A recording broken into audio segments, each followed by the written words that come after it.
Viewers welcome back in our programme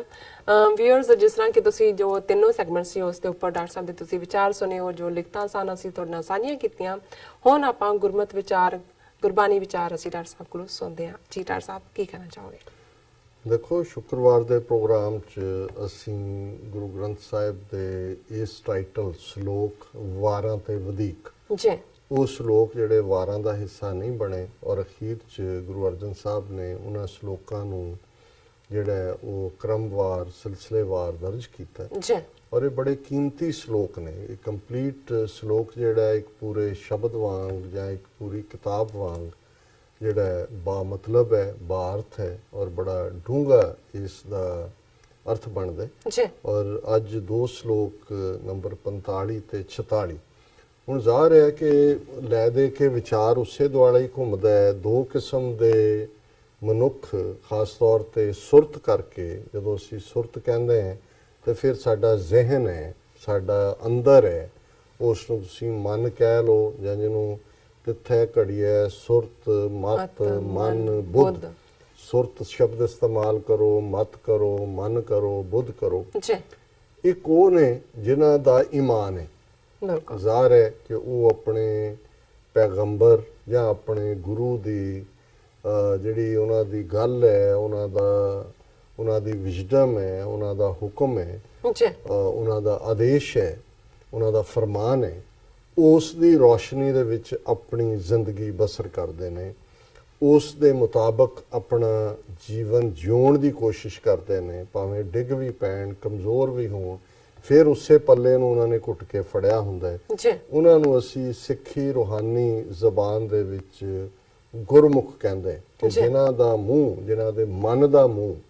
गुरु दे वल है मतलब वो अपने आप नूं सियाणे नहीं मनदे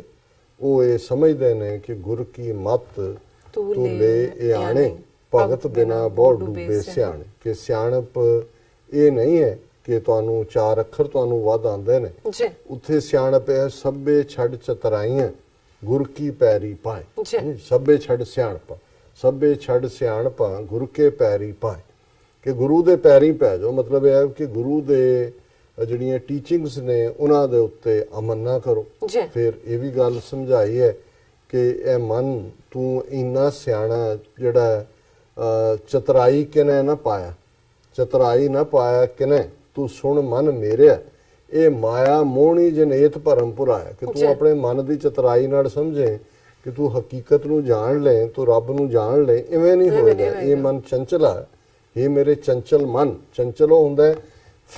ਫੇਥ ਹੈ ਜਿਹੜਾ ਇੱਕ ਥਾਂ ਟਿਕਿਆ ਜੀ ਚੰਚਲ ਜੇ ਤੁਸੀਂ ਸਮਝਣਾ ਤੇ ਕਦੇ ਥਰਮਾਮੀਟਰ ਦਾ ਭਾਰਾ ਦੇਖੋ ਕਿਵੇਂ ਹੁੰਦਾ ਇਹ ਨਹੀਂ ਵੀ ਮੂੰਹ ਚਲਾਇਆ ਜਾਂ ਕੱਚ ਚਲਾਇਆ ਉਹ ਵੱਧ ਹੈ ਕਿਤੇ ਉਹ ਟੁੱਟ ਜਾਏ ਥਰਮਾਮੀਟਰ ਕਿਵੇਂ ਦੌੜਦਾ ਪਾਰਾ ਉਹਨੂੰ ਤੁਸੀਂ ਫੜ ਹੀ ਨਹੀਂ ਸਕਦੇ ਜੀ ਸੋ ਇਸੇ ਤਰ੍ਹਾਂ ਮਨ ਜਿਹੜਾ ਹੈ ਇਹ ਚੰਚਲ ਹੈ ਉਹ ਇੱਕ ਥਾਂ ਤੇ ਬਹਿੰਦਾ ਨਹੀਂ ਹੈ ਔਰ ਇਹ ਸਮਝਾਇਆ ਕਿ ਇਹ ਮਨ ਚੰਚਲਾ ਚਤਰਾਈ ਕਿਨੇ ਨਾ ਪਾਇਆ ਇਹ ਚਤਰਾਈ ਨਾਲ ਰੱਬ ਨਹੀਂ ਹੋਈ ਚਤਰਾਈ ਨਾ ਪਾਇਆ ਕਿਨੇ ਤੂੰ ਸੁਣ ਮਨ ਮੇਰਿਆ ਇਹ ਮਾਇਆ ਮੋਹਣੀ ਜਨੇਤ ਭਰਮ ਭੁਰਾਇਆ ਇਹ ਜਿਹੜਾ ਆਲਾ ਦੁਆਲਾ ਇੰਨਾ ਮੋਹਣ ਵਾਲਾ ਹੈ ਇੰਨਾ ਤੁਹਾਨੂੰ ਗਰਸ ਲੈਂਦਾ ਪਤਾ ਹੀ ਨਹੀਂ ਲੱਗਦਾ ਕਿ ਵੀ ਅਸੀਂ ਕਦੋਂ ਘੜੀਸਦੇ ਉਦੋਂ ਹੀ ਪਤਾ ਲੱਗਦਾ ਜਦੋਂ ਸਿਰ ਕੰਪਿਓ ਪੱਗ ਡਗਮਗੇ ਨੈਣ ਜੋਤ ਤੇ ਹੀ ਸਿਰ ਕੰਬਦਾ ਪੈਰ ਡਗਮਾਉਂਦੇ ਨੇ ਬੁੱਢੇ ਵੀ ਹੋ ਗਏ ਦੂਜੇ ਦੱਸ ਰਹੇ ਹੁੰਦੇ ਨੇ ਫਿਰ ਭਾਵੇਂ ਉਹ ਚਿੱਟੇ ਨੂੰ ਕਾਲਾ ਕਰਨ ਲਈ ਸਾਰੀ ਦਵਾਈ ਜਿਹੜੀ ਹੈ ਉਹ ਸਿਰ ਤੇ ਉਲਟੀ ਕੀਤੀ ਹੋਏ ਨਹੀਂ ਮੂੰਹ ਕਾਲਾ ਕੀਤਾ ਹੋਏ ਲੇਕਿਨ ਨਹੀਂ ਉਹਦੇ ਨਾਲ ਪੈਂਦਾ ਅਲਟੀਮੇਟਲੀ ਗੋਡਿਆਂ ਤੇ ਥੋੜੀ ਕੁੱਚੀ ਮਾਰੋਗੇ ਉੱਥੇ ਕੀ ਕਰੋਗੇ। ਔਰ ਇਹੀ ਜਿਹੜੇ ਸ਼ਲੋਕ ਨੇ ਦੋਨੋਂ ਇਹ ਗੱਲ ਸਮਝਾਉਣ ਦੀ ਕੋਸ਼ਿਸ਼ ਹੈ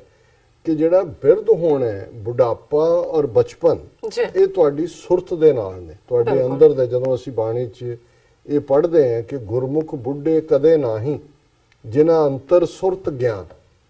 ਹੁਣ ਇਹ ਫਿਜ਼ੀਕਲ ਏਜ ਦੀ ਗੱਲ ਨਹੀਂ ਹੈ ਫਿਜ਼ੀਕਲ ਤਾਂ ਬਾਲ ਜਵਾਨੀ ਔਰ ਬਿਰਧ ਫੁਨ तीन अवस्था ਪਹਿਲਾਂ ਬਚਪਨ ਹੈ ਫਿਰ ਜਵਾਨੀ ਹੈ ਫਿਰ ਬੁਢਾਪਾ ਹੈ ਫਿਰ ਚੱਲ ਅੱਗੇ ਉਹ ਹੈ ਹੀ ਹੈ। ਇਹ ਗੱਲ ਕਿ ਗੁਰਮੁਖ ਕਦੇ ਬੁੱਢੇ ਨਹੀਂ ਹੁੰਦੇ ਉਹਨਾਂ ਦੇ ਅੰਦਰ ਕਿਉਂਕਿ ਗਿਆਨ ਬੁੱਢਾ ਨਹੀਂ ਹੁੰਦਾ ਗਿਆਨ ਤਾਂ ਹਰ ਦਿਨ ਵੱਧਦਾ ਹਰ ਦਿਨ ਤੁਸੀਂ ਗੁਰੂ ਦੇ ਹੁਕਮ 'ਚ ਜਿਉਂਦੇ ਹੋ ਸਾਹਿਬ ਮੇਰਾ ਨੀਤ ਨਵਾਂ ਸਦਾ ਸਦਾ ਦਾ ਤਾਰ ਸਦਾ ਸਦਾ ਵਾਹਿਗੁਰੂ ਹੈ ਨਿਤ ਨਵਾਂ ਸੱਜਿਆ ਫੱਬਿਆ ਰੱਬ ਵੀ ਹੈ ਤਾਂ ਫਿਰ ਜਿਹੜਾ ਰੱਬ ਨੂੰ ਮੰਨਣ ਵਾਲੇ ਨੇ ਰੋਜ਼ਾਨਾ ਤੋਂ ਆਪਣੇ ਸਾਹਿਬ ਨੂੰ ਨਵੇਂ ਰੰਗ ਰੂਪ 'ਚ ਦੇਖੋਗੇ ਤੇ ਤੁਸੀਂ ਵੀ ਉਸ ਨਵੇਂ ਰੰਗ ਰੂਪ 'ਚ ਰੰਗੇ ਜਾਓਗੇ। है तो यही है ना जो असीं कहते हैं कि भी मेरे ये रंग मजीठ दा और मेरा ਜਿਹਨੂੰ ਇਹ ਹੈ ਕਿ ਵੀ ਜਾਏ ਪੁੱਛੋ ਸੁਹਾਗਣੀ ਵਾਹੇ ਕਿਨੀ ਬਾਤੀ ਸ਼ੋ ਪਾਈ ਹੈ, ਜੋ ਕੁਛ ਕਰੇ ਸੋ ਭਲਾ ਕਰ ਮਾਨੀਏ, ਹਿਕਮਤ ਹੁਕਮ ਚੁਕਾਈ ਹੈ, ਜਾਂ ਕੈ ਪ੍ਰੇਮ ਪਦਾਰਥ ਪਾਈ ਹੈ, ਤੋ ਚਰਣੀ ਚਿਤ ਲਾਈ ਹੈ, ਸ਼ੋ ਕਹਿ ਸੋ ਕੀਜੈ ਤਨ ਮਨੋ ਦੀਜੈ, ਐਸਾ ਪਰਮਲ ਲਾਈ, ਏਵ ਕਹਿ ਸੁਹਾਗਣੀ ਭੈਣੇ ਇਨੀ।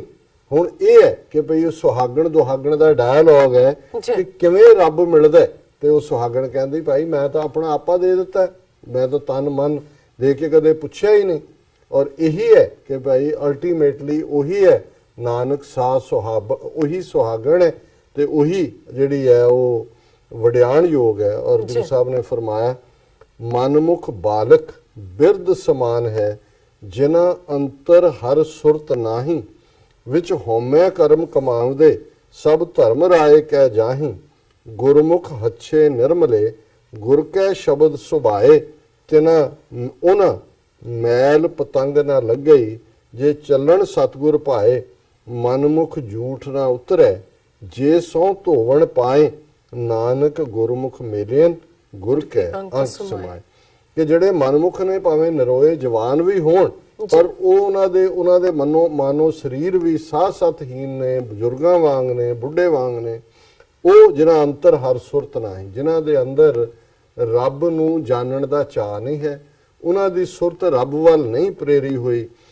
ਔਰ ਜੇ ਰੱਬ ਵੱਲ ਨਹੀਂ ਹੈ ਫਿਰ ਜੋ ਕੁਝ ਵੀ ਉਹ ਕਰਨਗੇ ਵਿੱਚ ਹਉਮੈ ਕਰਮ ਕਮਾਉਂਦੇ, ਉਹ ਈਗੋ ਬੇਸਡ ਹੋਣਗੇ, ਉਹਨਾਂ ਦੇ ਸਭ ਧਰਮ ਰਾਏ ਕਹਿ ਜਾਹੀਂ, ਫਿਰ ਅਲਟੀਮੇਟਲੀ ਮੌਤ ਨੇ ਤਾਂ ਆ ਜਾਣੇ ਔਰ ਉਦੋਂ ਤੱਕ ਇਹ ਸਮਝ ਨਹੀਂ ਆਣੀ ਹੈ ਕਿ ਵੀ ਅਸੀਂ ਜ਼ਿੰਦਗੀ ਕਿਵੇਂ ਗੁਜ਼ਾਰੀ ਹੈ। ਗੁਰਮੁਖ ਹੱਛੇ ਨਿਰਮਲੇ ਗੁਰ ਕੈ ਸ਼ਬਦ ਸੁਪਾਏ, ਕਿ ਜਿਹੜੇ ਗੁਰਮੁਖ ਨੇ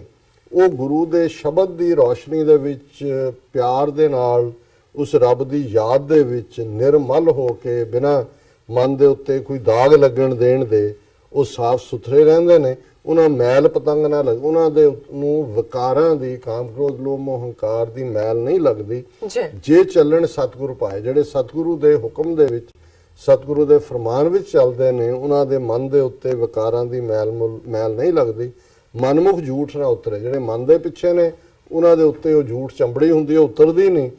ਜੇ 100 ਧੋਵਣ 100 ਵਾਰੀ ਉਹਨੂੰ ਤੁਸੀਂ ਧੋਂਦੇ ਰਹੋ, ਉਹਨਾਂ ਤੋਂ ਉਹ ਕਲੰਕ ਉਹ ਝੂਠ ਨਹੀਂ ਉਤਰ। ਨਾਨਕ ਗੁਰਮੁਖ ਮੇਲੀਅਨ ਗੁਰ ਕੈ ਅੰਕ ਸਮਾਏ। ਤੇ ਪਾਤਸ਼ਾਹ ਫਰਮਾਉਂਦੇ ਨੇ ਕਿ ਜਿਹੜੇ ਗੁਰਮੁਖ ਨੇ ਉਹਨਾਂ ਨੂੰ ਰੱਬ ਆਪਣੇ ਨਾਲ ਮਿਲਾ ਲੈਂਦੇ, ਉਹ ਗੁਰੂ ਦੀ ਗੋਦ ਦਾ ਆਨੰਦ ਮਾਣਦੇ ਨੇ। ਔਰ ਅਗਲਾ ਸ਼ਲੋਕ ਹੈ ਬੁਰਾ ਕਰੇ ਸੋ ਕਿਹਾ ਸਿੱਝੇ, ਆਪਣੇ ਰੋਹੈ ਆਪੇ ਹੀ ਦੱਜੈ, ਮਨਮੁਖ ਕਮਲਾ ਰਗੜੈ ਲੁੱਝੈ, ਗੁਰਮੁਖ ਹੋਏ ਤੇ ਸਭ ਕੁਝ ਸੁਝੈ, ਨਾਨਕ ਗੁਰਮੁਖ ਮਨ ਸੋ ਲੁੱਝੈ। ਇੱਥੇ ਫੇਰ ਪਹਿਲੇ ਸ਼ਲੋਕ ਦੇ ਥਾਟ ਦੀ ਕੰਟੀਨਿਊਟੀ ਹੈ ਕਿ ਵੀ ਜਿਹੜਾ ਬੁਰਾ ਕਰਦਾ ਉਹ ਰਹਿੰਦਾ ਹੀ ਦਿਨ ਰਾਤ ਬੁਰੇ 'ਚ ਹੈ, ਉਹਨੂੰ ਜਿਹੜਾ ਕੁਝ ਵੀ ਨਜ਼ਰ ਨਹੀਂ ਆਉਂਦਾ, ਉਹਨੂੰ ਕਦੇ ਕਾਮਯਾਬੀ ਉਹਦੇ ਪੱਲੇ ਨਹੀਂ ਪੈਂਦੀ, ਕਿਉਂਕਿ ਉਹ ਰਹਿੰਦਾ ਹੀ ਬੁਰਾਈ 'ਚ ਹੈ। ਆਪਣੇ ਰੋਹੈ ਆਪੇ ਹੀ ਦੱਜੈ, ਦੱਜਾ ਹੁੰਦਾ ਸੜਨਾ, ਕਿਉਂਕਿ ਉਹ ਕ੍ਰੋਧ ਦੇ ਵਿੱਚ, ਐਂਗਰ ਦੇ ਵਿੱਚ, ਹੰਕਾਰ ਦੇ ਵਿੱਚ ਰਹਿੰਦਾ ਹੈ। ਮਾਨੋ ਆਪਣੀ ਅੰਦਰ ਦੀ ਕ੍ਰੋਧ ਦੀ ਅੱਗ ਵਿੱਚ, ਗੁੱਸੇ ਦੀ ਅੱਗ ਵਿੱਚ ਆਪ ਹੀ ਉਹ ਸੜ ਰਿਹਾ। ਮਨਮੁਖ ਕਮਰਾ ਰਗੜਿਆ ਲੁੱਝੇ, ਕਿ ਇਹ ਜਿਹਾ ਮਨਮੁਖ ਜਿਹੜਾ ਇਸ 'ਚ ਫਸਿਆ ਹੋਇਆ ਉਹ ਕਮਲਾ ਸ਼ਦਾਈ ਹੈ, ਰਗੜਿਆ ਲੁੱਝੇ, ਉਹ ਦੁਨਿਆਵੀ ਝਮੇਲਿਆਂ ਦੇ ਵਿੱਚ ਹੀ ਫਸਿਆ ਰਹਿੰਦਾ। ਲੁੱਝਣਾ ਹੁੰਦਾ ਫਸਿਆ ਰਹਿਣਾ, ਉਹਦੇ 'ਚ ਹੀ ਉਹ ਰਗੜੇ ਖਾਂਦਾ ਦੁਨਿਆਵੀ ਝਮੇਲਿਆਂ 'ਚ। ਗੁਰਮੁਖ ਹੋਏ ਤੇ ਸਭ ਕੁਝ ਸੁਝੇ, ਜਿਹੜਾ ਗੁਰੂ ਵੱਲ ਮੂੰਹ ਕਰਕੇ ਗੁਰੂ ਦੇ ਉਪਦੇਸ਼ਾਂ ਦੇ ਉੱਤੇ, ਗੁਰੂ ਦੀਆਂ ਸਿੱਖਿਆਵਾਂ ਦੇ ਉੱਤੇ ਅਮਲ ਕਰਦਾ, ਉਹਨੂੰ ਹਰ ਸਭ ਕੁਝ ਨਜ਼ਰ ਆਉਂਦਾ। ਨਾਨਕ ਗੁਰਮੁਖ ਮਨ ਸਿਓ ਲੁੱਝੈ। ਤੇ ਗੁਰੂ ਨਾਨਕ ਸਾਹਿਬ ਫਰਮਾਉਂਦੇ ਨੇ ਕਿ ਗੁਰਮੁਖ ਨੂੰ ਇਸ ਗੱਲ ਦੀ ਸਮਝ ਹੈ ਕਿ ਲੜਾਈ ਬਾਹਰ ਨਹੀਂ ਹੈ, ਲੜਾਈ ਅੰਦਰ ਹੈ। ਲੁੱਝੈ ਲੜਨਾ ਮਨ ਸਿਓ, ਮਨ ਦੇ ਨਾਲ, ਕਿ ਮਨ ਦੇ ਉੱਤੇ ਜਰਾ ਕਰਾਰਾ ਛੱਤਰ ਰੱਖੋ, ਕਿਉਂਕਿ ਮਨ ਜੀਤੇ ਜਗ ਜੀਤ। ਜੇ ਤੁਸੀਂ ਮਨ ਨੂੰ ਜਿੱਤ ਲਿਆ ਤੇ ਫਿਰ ਤੁਸੀਂ ਦੁਨੀਆ ਨੂੰ ਜਿੱਤ ਲਿਆ। ਤੇ ਮਨ ਜਿਹੜਾ ਹੈ ਇਹ ਕੋਈ ਸ਼ਰੀਫਜ਼ਾਦਾ ਨਹੀਂ ਹੈ। ਇਸ ਨੂੰ ਗੁਰੂ ਸਾਹਿਬ ਨੇ ਫਰਮਾਇਆ ਇਸ ਮਨ ਖੁਟਹਰ ਕਾ ਨਹੀਂ ਵਿਸਾਸ। ਖੁਟਰ ਕਹਿੰਦੇ ਨੇ ਖੋਟੇ ਨੂੰ, ਇਹ ਖੋਟਾ ਮਨ ਹੈ, ਇਹਦਾ ਕੋਈ ਇਤਬਾਰ ਨਹੀਂ ਕਰਨਾ। ਤੇ ਗੁਰੂ ਸਾਹਿਬ ਫਰਮਾਉਂਦੇ ਨੇ ਕਿ ਭਾਈ ਜੇ ਤੁਸੀਂ ਇਸ ਲੜਾਈ ਨੂੰ ਜਿੱਤ ਲਿਆ, ਗੁਰੂ ਵੱਲ ਮੂੰਹ ਕਰਕੇ ਇਸ ਰਸਤੇ ਤੇ ਤੁਰ ਪਏ, ਤੇ ਫਿਰ ਇਹ ਲੋਕ ਸੁਖੀਏ ਪਰ ਲੋਕ ਸੁਹੇਲੇ, ਨਾਨਕ ਹਰ ਪ੍ਰਭ ਆਪੇ ਮੇਲੇ ਵਾਲੀ ਅਵਸਥਾ ਬਣ ਪ੍ਰਾਪਤ ਜਾਂਦੀ ਹੋਏਗੀ। ਹੈ। ਜੀ ਡਾਕਟਰ ਸਾਹਿਬ, ਤੁਹਾਡਾ ਬਹੁਤ ਬਹੁਤ ਸ਼ੁਕਰੀਆ। ਤੁਸੀਂ ਅੱਜ ਦੇ ਅਹਿਮ ਇਸ਼ੂ ਤੇ ਅੱਜ ਦਾ ਵਿਚਾਰ ਸਾਰੇ ਦਰਸ਼ਕਾਂ ਨਾਲ ਸਾਂਝਾ ਕੀਤਾ। ਅਸਾਂ ਆਪਣੇ ਵੀਰਸ ਕੋਲ ਲੈਣੇ ਇਜਾਜ਼ਤ। ਵੀਅਰਸ, ਤੁਹਾਡਾ ਵੀ ਬਹੁਤ ਬਹੁਤ ਸ਼ੁਕਰੀਆ। ਤੁਸੀਂ ਆਪਣੇ ਕੀਮਤੀ ਸਮੇਂ ਵਿੱਚੋਂ ਸਮਾਂ ਕੱਢ ਕੇ ਸਾਨੂੰ ਆਪਣੇ ਰਾਏ ਤੇ ਸੁਝਾਅ ਭੇਜੇ ਨੇ ਤੇ ਭੇਜਦੇ ਰਹਿਣਾ ਸਾਡੇ ਇਸ ਪਤੇ ਤੇ SOS@tv84.tv ਤੇ ਅਸੀਂ ਆਪਣਾ ਪ੍ਰੋਗਰਾਮ ਲੈ ਕੇ ਫਿਰ ਦੁਬਾਰਾ ਤੁਹਾਡੇ ਸਨਮੁਖ ਹੋਵਾਂਗੇ ਇਸੇ ਟਾਈਮ ਇਸੇ ਪਲੇਟਫਾਰਮ ਤੇ। ਹੁਣ ਸਾਨੂੰ ਦਿਓ ਆ ਗਿਆ। ਵਾਹਿਗੁਰੂ ਜੀ ਕਾ ਖਾਲਸਾ, ਵਾਹਿਗੁਰੂ ਜੀ ਕੀ ਫਤਿਹ।